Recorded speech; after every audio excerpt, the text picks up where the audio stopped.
বৃহস্পতিবার পবিত্র রাতে কেউ যদি এই দোয়াটি 100 বার পরে কোনো দিন পৃথিবীর কোনো মানুষের কাছে তার হাত পাততে হবে না, পৃথিবীর সব কিছু তার পায়ের নিচে আল্লাহ হাজির করে দিবেন। দারিদ্রতা থেকে মুক্তি দান করবেন, বিপদ আপদ থেকে মুক্তি দান করবেন, তার সম্মানকে সুউচ্চতা দান করবেন, অসুস্থতা থেকে দূরে রাখবেন, আল্লাহর অশেষ দয়া ও রহম তাকে দান করে দিবেন। সুবহানাল্লাহ। বৃহস্পতিবার রাত এটি গুরুত্বপূর্ণ রাত। এই রাত সপ্তাহে একদিন আসে।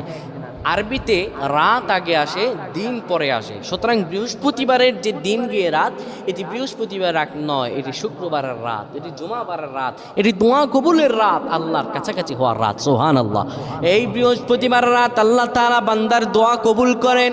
কেউ যদি বৃহস্পতিবার রাতে ঈশা নামাজের পরে পবিত্র হয়ে ইয়া হাইয়ু ইয়া হাইয়ু ইয়া হাইয়ু ইয়া রফিয়ু ইয়া রফিয়ু ইয়া রফিয়ু এই দোয়াগুলো পড়তে পারে 100 বার, আল্লাহ রাব্বুল আলামিন তার